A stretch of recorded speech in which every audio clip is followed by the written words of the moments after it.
It was 4 a.m., and the pounding on my door yanked me straight out of a dead sleep. There stood my nephews, Alex and Ben, just 8 and 6 years old, soaked to the bone in freezing rain, wearing nothing but their thin pajamas. Their parents had locked them out again, and this time I wasn't just letting it slide. One phone call and their whole world flipped upside down.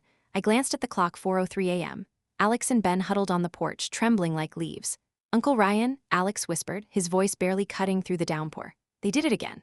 My heart sank like a stone, and shook so hard he could hardly stand, clutching his big brother's hand for dear life. They trudged 4 miles through the pitch-black night in 38-degree rain, and get this, Alex was barefoot. "How long were you out there?" I asked, pulling them inside. "Maybe an hour," Alex said. "We knocked, but Dad yelled that we'd learn our lesson this time." I wrapped them in thick blankets, fired up the hot chocolate, and checked my phone. 0 missed calls from my sister Emily. Not a single text. Nothing. This was the 3rd time in 2 months. Back in September, after a blowout fight between Emily and her husband Mark, they'd locked the doors on the boys. They waited outside for 45 minutes before making the trek to my place. Emily called the next day, full of apologies, blaming it on stress. I bought it. Then October rolled around, same nightmare. Mark picked up when I called, cool as ice. They need consequences for wandering off. This is how they learn. I let that one slide too, but not anymore. By 5:30 a.m., the boys had crashed on my couch, finally warm and safe. Before they dozed off, I snapped photos, their drenched pajamas, blue-tinged fingers, the cut on Alex's foot, muddy streaks everywhere. I date-stamped it all, 4:42 a.m., November 19th, 38 degrees. Then I picked up the phone and dialed Child Protective Services. "My name is Ryan Thompson," I said. "I need to report child abandonment."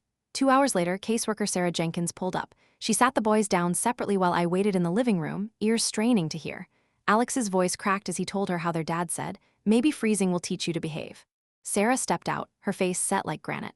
"Mr. Thompson, this is one of the most blatant cases of neglect I've handled. The kids stay with you until we confirm their home is safe."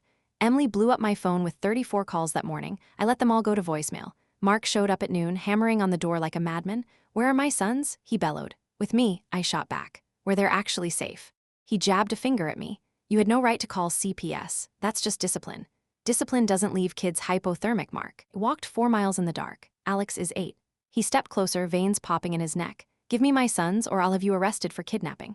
CPS has custody till the investigation wraps. Now get off my property." The emergency hearing hit 3 days later. Their lawyer tried to spin me as some meddling control freak. Judge Ramirez barely glanced up from the CPS report.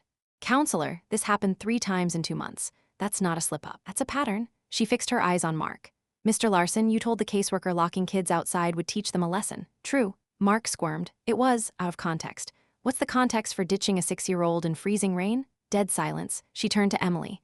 "Your sons said they are terrified to go to sleep, wondering if you'll lock them out again. Do you grasp the damage you've done?" Emily burst into tears. "I love my boys. I'd never hurt them on purpose." "Intent doesn't count," the judge said flatly. "What matters is the harm." She snapped the file shut. Emergency custody to Ryan Thompson. Supervised visits only 2 hours a week. Parenting classes and psych evals mandatory. We'll review in 6 months. 6 months? Emily's voice cracked. "They're my children? Then act like their mother." The gavel cracked down like thunder. Emily whirled on me, eyes blazing with hate. "You destroyed my family." I met her gaze. "No, you did that all on your own." The next 6 months were a grind. Alex battled nightmares that left him screaming awake. Ben spiraled into full-blown anxiety, jumping at every shadow. I got them into therapy, watched them start to mend bit by bit. Alex signed up for Little League, swinging for the fences. Ben made his first real friends at school. They quit triple-checking the door locks before bed. One April night during movie time, Ben climbed into my lap, eyes wide. "Uncle Ryan, can we stay here forever?" My chest tightened. "You can stay as long as you need, kiddo." The 6-month hearing landed in May. Their lawyer puffed up. "Your Honor, my clients aced every class in eval. Time to bring this family back together."